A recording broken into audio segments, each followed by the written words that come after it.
So again, we're going to solve for x. But we're going to say 4x squared minus 48x is equal to negative 144.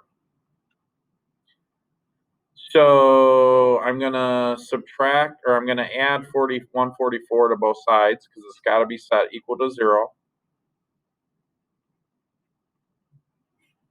So I get 4x squared minus 48x plus 144 equals 0.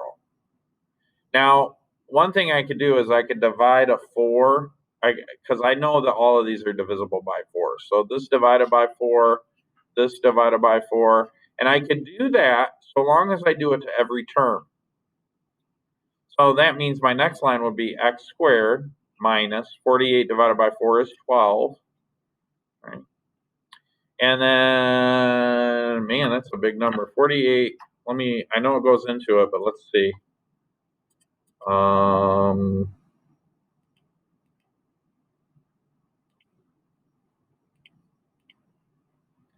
144 divided by 4, 36. Okay. So this is a positive 36.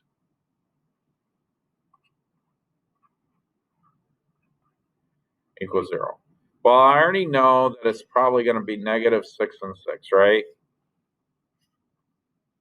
Because x squared comes from x times x. I got to get a positive 36, but it has to add up to negative 12, right?